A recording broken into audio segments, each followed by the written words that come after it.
من الشيطان الرجيم. بسم الله الرحمن الرحيم.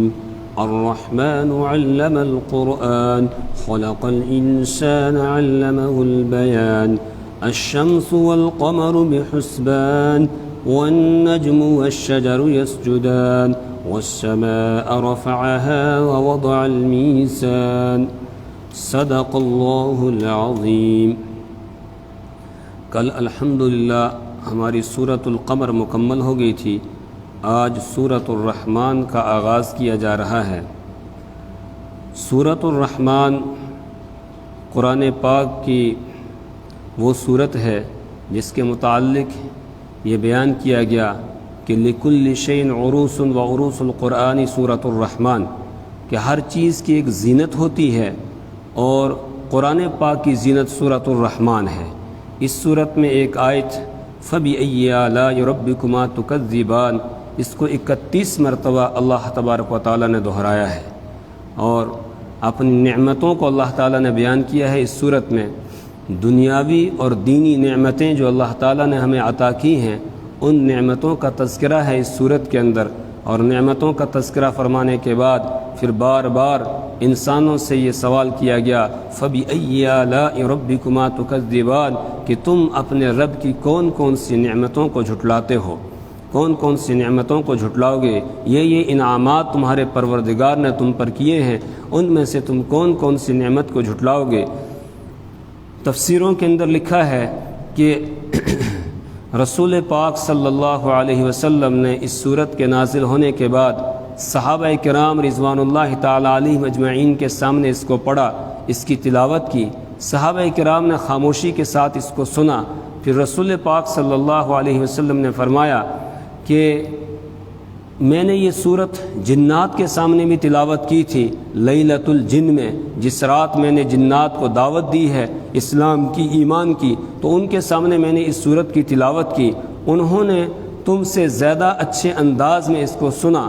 اور اس کے بعد رسول پاک صلی اللہ علیہ وسلم نے فرمایا کہ جب بھی میں اس صورت کو پڑھتے ہوئے اس آیت پر پہنچتا تھا فَبِأَيِّ آلَاءِ رَبِّكُمَا تُكَذِّبَانِ، تو جنات اس کے جواب میں کہتے تھے لَا بِشَيْءٍ مِّن نِّعَمِكَ رَبَّنَا نُكَذِّبُ فَلَكَ الْحَمْدُ. اللہ پوچھ رہے ہیں فَبِأَيِّ آلَاءِ رَبِّكُمَا تُكَذِّبَانِ، اے انسانوں اور جنوں تم میری نعمتوں میں سے کون کون سی نعمتوں کو جھٹلاؤ گے. تو اس کے جواب میں جنات کہتے تھے لَا بِشَيْءٍ مِّن نِّعَمِكَ رَبَّنَا نُكَذِّبُ فَلَكَ الْحَمْدُ، اے ہمارے پروردگار ہم تیری نعمتوں میں سے کسی بھی نعمت کو نہیں جھٹلاتے ہیں. فَلَكَ الْحَمْدُ، اور تیرے لیے ہی تعریف ہے. اس طریقے سے کہتے تھے ہر آیت پر. جیسے ہی میں پڑھتا تھا فَبِأَيِّ آلَاءِ رَبِّكُمَا تُكَذِّبَانِ، اس کے جواب میں وہ یہ کہتے تھے. روایات میں آتا ہے کہ ایک مرتبہ صحابہ کرام رضوان اللہ تعالی علیہم اجمعین بیٹھے ہوئے تھے حرم شریف میں کسی کونے میں، دوسری طرف مشرکین کا مجمع تھا. تو ان میں آپس میں بات چلی کہ کون ہے جو مشرکین کے سامنے جا کر قرآن پڑھے، ان کو قرآن سنائے. حضرت عبداللہ ابن مسعود رضی اللہ تعالیٰ عنہ جو جسمانی اعتبار سے کمزور تھے وہ تیار ہو گئے، کہنے لگے کہ میں سناؤں گا. دوسرے صحابہ نے منع کیا کہ آپ ایک تو خاندانی اعتبار سے بھی کمزور سمجھے جاتے ہیں اور دوسرا جسمانی اعتبار سے بھی آپ نہ جائیں. لیکن ان کو ایمانی جوش اتنا تھا، ولولہ اتنا تھا، فرمانے لگے کہ نہیں میں جاؤں گا اور سناؤں گا. اور گئے اور جا کر انہوں نے سورۃ الرحمن پڑھنا شروع کی. مشرکین کے کانوں میں جب آواز پڑی پہلے تو وہ ہکے بکے رہ گئے یہ کیا ہو رہا ہے. پھر آئے اور آ کر حضرت عبداللہ ابن مسعود رضی اللہ تعالیٰ عنہ پر حملہ کیا، ان کو پیٹنے لگے، مارنے لگے. حضرت عبداللہ ابن مسعود رضی اللہ تعالیٰ عنہ برابر سورہ رحمان کی تلاوت کرتے رہے. سورہ رحمان انہوں نے شروع کر دی تھی، اس کی تلاوت کرتے رہے. دوسرے ساتھیوں نے کہا بس کرو، کہا نہیں میں تو سورت کو مکمل کر کے ہی رہوں گا، اس کو بیچ میں کیسے چھوڑ سکتا ہوں. پھر پڑھنا شروع کی اور پڑھتے پڑھتے مکمل کی. انہوں نے مار کھاتے رہے لیکن سورت مکمل کر کے چھوڑی انہوں نے. ایک کافر ہے قیس بن عاصم، رسول پاک صلی اللہ علیہ وسلم کے پاس آیا اور آ کر کہنے لگا اتلو علی ما انزل علیک، کہ کتاب آپ پر اتاری گئی ہے وہ مجھے سنائیے، اس کی تلاوت کیجئے۔ رسول پاک صلی اللہ علیہ وسلم نے سورہ رحمان اس کے سامنے تلاوت کی۔ ایک مرتبہ جب آپ نے مکمل کی، وہ کہنے لگا اعد، دوبارہ سنائیے۔ آپ نے پھر دوبارہ سورہ رحمان کی تلاوت کی۔ دوسری مرتبہ اس نے سنی، پھر کہنے لگا اعد، دوبارہ سنائیے۔ آپ صلی اللہ علیہ وسلم نے تیسری مرتبہ اس کو سورہ رحمان سنائی۔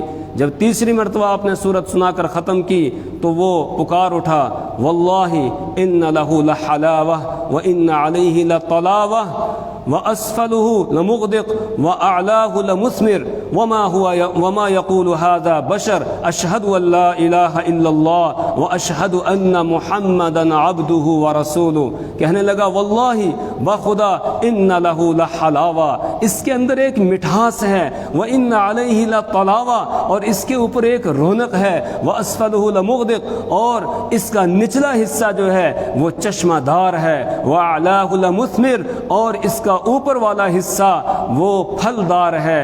اور پھر کہنے لگا وما یقول هذا بشر، کوئی انسان یہ کلام نہیں کہہ سکتا ہے۔ اس کے بعد کلمہ پڑھتا ہے اشہد ان لا الہ الا اللہ واشہد ان محمدا عبدہ ورسولہ، کلمہ پڑھتا ہے اور کلمہ پڑھ کے مسلمان ہو جاتا ہے۔ تو سورۃ الرحمن کے اندر اللہ تعالیٰ نے ایک کھنچاؤ رکھا ہوا ہے، ایک چاشنی اور ایک مٹھاس ہے۔ ویسے تو پورے قرآن پاک کے اندر ہے، لیکن سورۃ الرحمن کے اندر زیادہ ہی ہے۔ جب آدمی پڑھنا شروع کرتا ہے، جب تک وہ اس کو ختم نہ کر لے تب تک جو ہے آدمی کو مزہ نہیں آتا ہے، چھوڑ نہیں سکتا ہے، اس لیے کہ مضمون ایسا ہے۔ اللہ کرے کہ ہم قرآن کو سمجھنے والے بن جائیں، قرآن پاک کے مضامین کو سمجھنے والے بن جائیں۔ پھر جب آدمی قرآن کو پڑھتا ہے پھر کتنا مزہ اس کو آتا ہے، جب سنتا ہے کتنا مزہ اس کو آتا ہے کہ ایمان تازہ ہوتا چلا جاتا ہے اور دل و دماغ کھلتا چلا جاتا ہے۔ چنانچہ اللہ فرماتے ہیں الرحمن علم القرآن، بسم اللہ الرحمن الرحیم، شروع اللہ کے نام سے جو بڑا مہربان نہایت رحم کرنے والا۔ الرحمن، وہ رحمان ہے۔ یہ واحد وہ صورت ہے کہ جس کی ابتدا اللہ تعالیٰ کے اسماء حسنی میں سے ایک اسم کے ساتھ ہو رہی ہے، الرحمن، کہ وہ بڑا مہربان ہے، وہ بہت مہربانی کرنے والا ہے۔ اب جیسے ہی الرحمن کہا، انسان اور جنات سب جو ہے متوجہ ہو گئے کہ وہ بڑا مہربان ہے، اس کی کیا کیا مہربانی ہے، کیا کیا وہ بڑی رحمت کرنے والا ہے، اس کی رحمتیں کیا کیا ہیں۔ فوراً ایک سوال جو ہے وہ ذہنوں کے اندر آ جاتا ہے، اس کا جواب ملتا ہے علم القرآن، کہ اس کی مہربانی یہ ہے، اس کی رحمت یہ ہے کہ علم القرآن، اس نے قرآن کو سکھایا۔ اللہ نے اس صورت میں اپنی نعمتوں کو بیان کیا، اور پہلے رکوع کے اندر ان نعمتوں کو بیان کیا ہے جو اللہ تعالیٰ نے دنیا میں ہمیں عطا کی ہے، اور ان نعمتوں میں سب سے سر فہرست جو نعمت بیان کی گئی وہ قرآن کی تعلیم ہے، کہ اللہ نے یہ بہت بڑی مہربانی کی ہے کہ تمہیں قرآن عطا کیا ہے۔ قرآن اللہ کا وہ کلام ہے جس کے بارے میں رسول پاک صلی اللہ علیہ وسلم سے یہ فرمایا گیا وَمَا كُنْتَ تَرْجُو أَن يُلْقَى إِلَيْكَ الْكِتَابِ، کہ پیارے آپ کو بھی اس بات کی امید نہیں تھی کہ آپ کو یہ قرآن عطا کیا جائے گا، یہ اللہ نے مہربانی کی کہ آپ کو یہ قرآن عطا کیا ہے۔ اور فَإِنَّمَا يَسَّرْنَاهُ بِلِسَانِكَ، ہم نے آپ کی زبان کے ذریعے سے اس قرآن کو ہم نے آسان کر دیا ہے، آپ کو ہم نے عطا کیا۔ علم القرآن، اس نے قرآن سکھایا۔ سب سے پہلے جبرائیل علیہ السلام کو سکھایا۔ جبرائیل علیہ السلام وحی لے کر آتے ہیں، رسول پاک صلی اللہ علیہ وسلم کو سکھاتے ہیں، آپ پر وحی لے کر آتے ہیں، آپ کے دل پر اس کو اتارا جاتا ہے۔ اس کے بعد پھر آپ نے صحابہ کرام کو سکھایا، صحابہ کرام نے تابعین کو، تابعین نے تبع تابعین کو، تبع تابعین نے اپنے بعد والوں کو۔ اسی طریقے سے یہ سلسلہ آج تک چلا آ رہا ہے، اور آج بھی قرآن پاک سیکھا جا رہا ہے، سکھایا جا رہا ہے، اور قیامت تک اسی طرح یہ سلسلہ انشاءاللہ چلتا رہے گا۔ اور بخاری شریف کی روایت ہے، اللہ کے رسول صلی اللہ علیہ وسلم نے ارشاد فرمایا خیرکم من تعلم القرآن وعلمہ، تم میں سب سے بہتر انسان وہ ہے، خیرکم من تعلم القرآن، جو قرآن سیکھتا ہے، وعلمہ، اور اسے سکھاتا ہے، جو خود سیکھتا ہے اور پھر اس کو سکھاتا آتا ہے وہ سب سے بہتر ہے، تو سر فہرست جو نعمت اللہ تعالیٰ نے بیان کی ہے وہ قرآن پاک کی ہے، جس سے اس کی اہمیت کا پتہ چلتا ہے کہ ساری نعمتیں اللہ نے عطا کی ہیں، لیکن ان نعمتوں میں سب سے بڑی نعمت جو اللہ کی ہے وہ قرآن پاک ہے۔ لہٰذا کسی کو اگر اللہ تعالیٰ قرآن پاک دے دے، کسی کو قرآن حفظ ہو جائے، کسی کو قرآن سمجھ میں آ جائے، کسی کو قرآن کی کچھ صورتیں یاد ہو جائیں، کسی کو قرآن کا کچھ حصہ نصیب ہو جائے، وہ خوش قسمت انسان ہے۔ اور جس دل کے اندر قرآن ہو اس دل کو آباد گھر کے ساتھ تشبیہ دی گئی، اور وہ دل جس میں قرآن کا کچھ حصہ نہ ہو اس کے بارے میں بتایا گیا کل بیت الخرب، وہ ویران گھر کی طرح ہے۔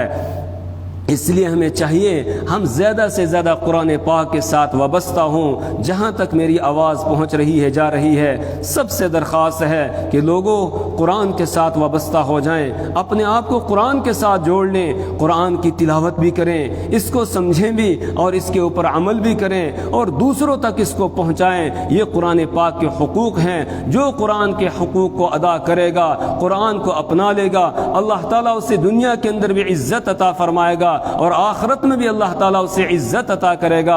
اور جو قرآن کو چھوڑ دیتا ہے اس کو اللہ یہاں بھی ذلیل کرتا ہے اور آخرت میں بھی وہ ذلیل ہوگا۔ ان اللہ یرفع بہذا الکتاب اقواما ویضع به آخرین، اس کتاب کے ذریعے سے اللہ تعالیٰ بہت سی قوموں کو، بہت سے لوگوں کو اللہ بلند کرتا ہے، ویضع به آخرین، اور بہت ساروں کو اللہ تعالیٰ پست کر دیتا ہے۔ جو اس کو اپناتے ہیں، اس کو ضابطہ حیات مانتے ہیں اور اس کے مطابق زندگی بسر کرتے ہیں، اس کے حقوق کو ادا کرتے ہیں، تو ان کو اللہ تعالیٰ یرفع، بلند کرتا ہے، دنیا میں بھی عزت عطا کرتا ہے، آخرت میں بھی اللہ عزت عطا فرمائے گا۔ اس دن پتہ چلے گا جب حافظ قرآن سے یہ کہا جائے گا اقرا وارتقی ورتل کما کنت ترتل فی الدنیا فإن منزلک عند آخر آیت تقرأها، کہ قرآن پاک پڑھتا جا اور جنت کے درجوں پر چڑھتا جا اور ویسے ہی ٹھہر ٹھہر کے پڑھ جس طرح تو دنیا کے اندر پڑھا کرتا تھا۔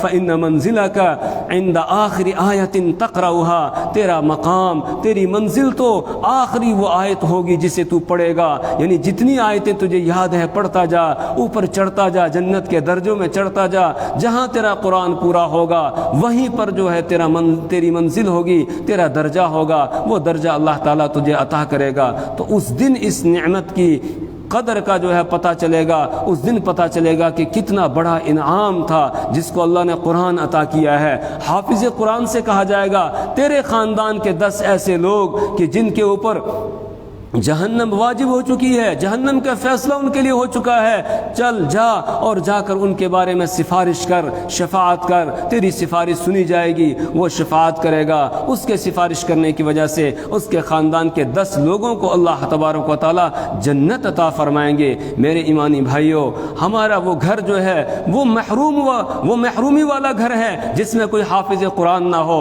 ہر گھر کے اندر حافظ قرآن ہونا چاہیے، اپنے بچوں کو بھی حافظ بنائیں، بچیوں کو حافظ بنائے۔ میرے استاد محترم ہمارے شیخ حضرت مفتی صاحب نور اللہ مرقدہ، اللہ ان کی مغفرت فرمائے، اللہ بخشش فرمائے، 28 رمضان المبارک کو جب قرآن پاک یہاں ختم ہونے والا تھا، اس دن حضرت قاری صاحب نے حضرت سے درخواست کی کہ حضرت مدرسے میں بھی قرآن پورا ہوگا، مسجد میں بھی قرآن پورا ہوگا، ہماری خواہش یہ ہے کہ آپ دعا فرما دیں۔ تو اگر آپ دعا کے لیے آئیں گے ہم دونوں جگہ مل کے بیٹھیں گے، مدرسے ہی میں آ جائیں گے یا مسجد میں آ جائیں گے مدرسے والے اور وہیں دعا کریں گے۔ حضرت نے فرمایا کہ اگر صحت نے مجھے اجازت دی میں ضرور حاضر ہوں گا۔ پھر مجھ سے کہنے لگے کہ مسجد والے جلدی فارغ ہو جائیں گے، اس کے بعد آپ عظمت قرآن پر بیان کرنا ان کے سامنے اور لوگوں کو ترغیب دینا کہ لوگوں اپنے بچوں اور بچیوں کو حافظ قرآن بناؤ۔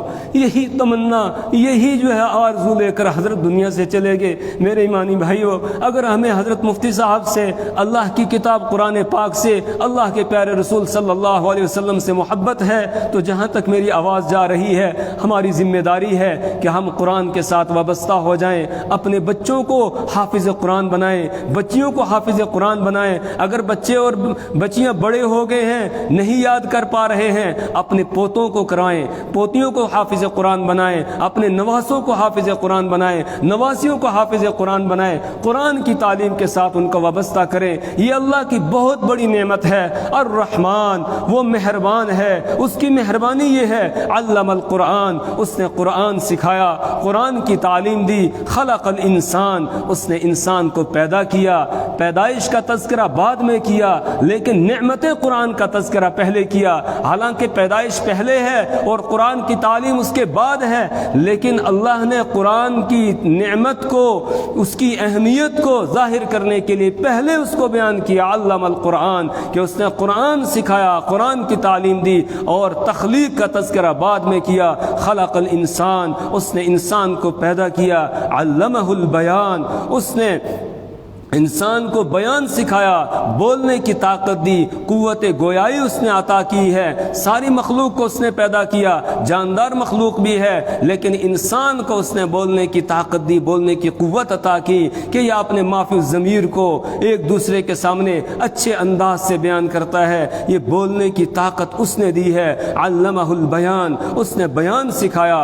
الشمس والقمر بحسبان، الشمس سورج، والقمر اور چاند بحسبان، حساب سے چل رہے ہیں۔ جو اللہ نے ان کی منزل مقرر کر دی ہے، اس منزل کے اوپر چل رہے ہیں، کبھی بھی اپنی منزل سے ہٹتے نہیں ہیں، کبھی اپنا راستہ بدلتے نہیں ہیں۔ جو راستہ، جو منزل اللہ نے مقرر کر دی ہے، اس منزل پر چل رہے ہیں۔ والشمس تجری لمستقر لها ذلك تقدیر العزیز العلیم والقمر قدرناه منازل والقمر قدرناه منازل۔ اللہ فرما رہے ہیں کہ والشمس تجری لمستقر لها، سورج چلتا ہے اپنی منزل کی طرف، اپنے مستقر کی طرف، اپنے ٹھکانے کی طرف وہ چلتا ہے۔ اور والقمر قدرناه منازل، اور چاند کی بھی ہم نے منزلیں طے کر رکھی ہیں۔ لا الشمس ينبغي لها ان تدرك القمر، سورج دوڑتا ہے، کبھی ایسا نہیں ہوتا وہ چاند کے ساتھ ٹکرا جائے، نہیں، اپنی اپنی منزل پر، اپنے اپنے راستے پر وہ چل رہے ہیں، اور وہ گویا اللہ کی اطاعت اور فرما برداری میں لگے ہوئے ہیں۔ انسانوں، اللہ نے تم پر کرم کیا، تم کو اپنی نعمت قرآن عطا کی، تم کو اللہ نے پیدا کیا، اللہ تبارک و تعالی نے تمہیں بولنے کی طاقت دی، بولنا سکھایا، بیان سکھایا ہے، لہذا تم اشرف المخلوقات ہو۔ سورج جب اللہ کی نافرمانی نہیں کرتا ہے، وہ اللہ کی اطاعت فرما برداری میں لگا ہوا ہے، تم بھی اللہ کی اطاعت اور فرما برداری میں لگو۔ اور جس طریقے سے پلک جھپکنے کے برابر بھی سورج جو ہے وہ اللہ کی نافرمانی نہیں کرتا ہے، جو راستہ بتا دیا گیا اس راستے پر چل رہا ہے۔ انسانوں، اس سے سبق لو اور تمہیں جو راستہ بتایا گیا ہے صراط مستقیم، اس کے اوپر چلو۔ الشمس والقمر بحسبان، سورج اور چاند بحسبان، حساب سے چل رہے ہیں۔ والنجم والشجر یسجدان، والنجم، نجم کے دو معنی آتے ہیں، ایک معنی ہے ستارہ، اب ترجمہ کریں گے، اور ستارے، والشجر، اور درخت، یسجدان، اس کے سامنے سجدہ ریز ہوتے ہیں، یہ سجدہ کرتے ہیں اللہ کو۔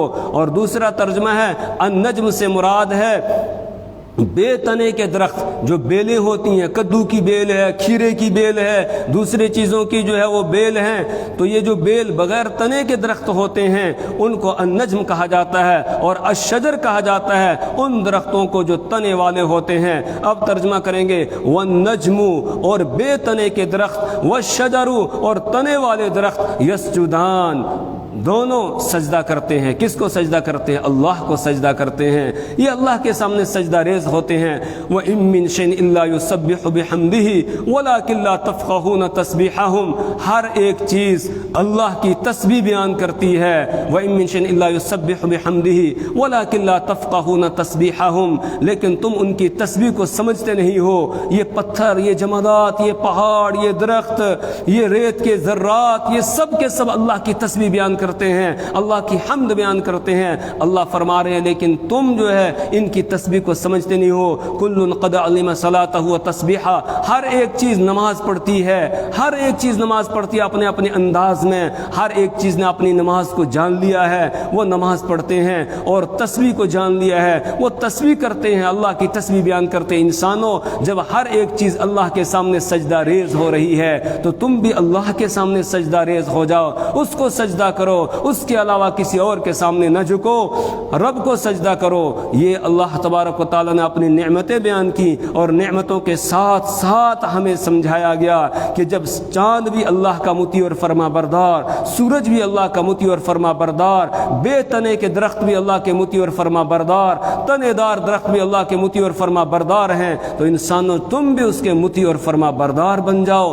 اس کی عبادت میں لگ جاؤ, اس کی شکر گزاری میں لگ جاؤ. تم اس کا شکر ادا کرو گے, اللہ اور نعمتیں عطا کرے گا. لئن شکرتم لازیدنکم ولئن کفرتم ان عذابی لشدید. اگر تم شکر ادا کرو گے میں تمہیں اور نعمتیں عطا کروں گا, اور اگر تم نے ناشکری کی, نافرمانی کی, ان عذابی لشدید, تو اللہ فرماتے ہیں پھر میرا عذاب بڑا سخت ہے. اللہ سے دعا کریں اللہ ہمیں اپنی اطاعت اور فرما برداری کی توفیق عطا فرمائے, اللہ اپنی کتاب کی سمجھ اور فہم عطا فرمائے, اللہ ہمیں اس کے مطابق عمل کرنے کی توفیق عطا فرمائے, اللہ ہمیں اعمال صالحہ کی توفیق عطا فرمائے, برے اعمال سے اللہ حفاظت فرمائے. اللہ قرآن پاک کی نعمت ہمیں عطا فرمائے, اور اس نعمت کی قدر کرنے کی اللہ ہمیں توفیق عطا فرمائے. محرومی سے اللہ ہماری اور ہماری نسلوں کی حفاظت فرمائے. سبحان اللہ و بحمدہ, سبحانک اللہم و بحمدک, ونشہد ان لا الہ الا انت, ونستغفرک ونتوب الیک.